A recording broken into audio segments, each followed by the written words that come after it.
questions remain about belittling comments allegedly made by Canada's Disabilities Minister to survivors of the disfiguring drug thalidomide, two political watchers in Calgary say. A group of thalidomide survivors has accused Minister for Persons with Disabilities Kent Hehr of uttering degrading comments in a meeting earlier this fall.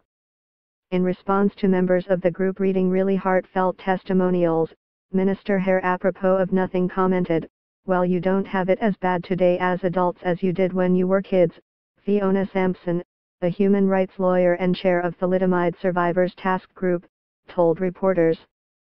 Then he went on to say, "Well, you don't have it so bad. Everyone in Canada has a sob story.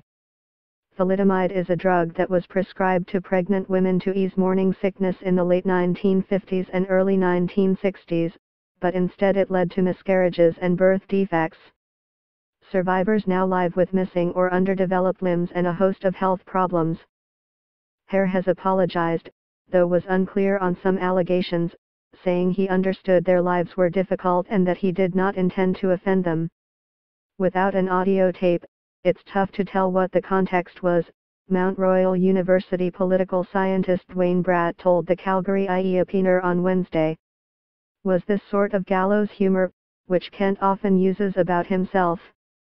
Hehr, who became a C5 quadriplegic at age 21, long has been an advocate for people with disabilities. The Calgary Centre MP took over the federal cabinet portfolio in August. Bratt and Janet Brown, a pollster and commentator, spoke with Calgary IE-Opiner host David Gray on Wednesday about the allegations and what it might mean for the politician. Gray: "Janet, what do you make of these allegations?" Brown: "They really came out of left field, really unexpected.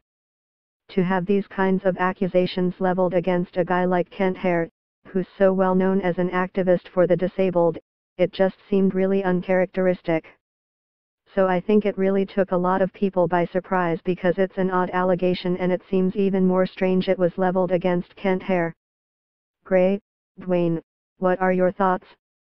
Bratt: "That was the same thing, and it gets a bit more confusing when you listen to the press conference by the survivors yesterday, which basically conflates Kent Hehr's comments with their demands for more funding, more compensation. And so it almost seemed like they were linking the two together. I do wonder what the response would have been if the minister was able-bodied instead of a quadriplegic."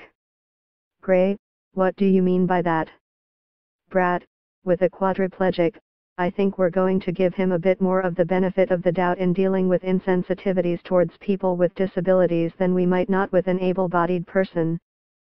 Gray: "There was a press conference where they make the allegations and then they're also asking for money at the same time. Janet, does that seem like a strange presentation to you?" Brown: "Tying those two things together is not a strong position for the thalidomide people. If Kent Hehr really did sort of offend them, the idea that the offense would be removed if there was some sort of financial compensation, that does again take this whole issue into a very uncomfortable area.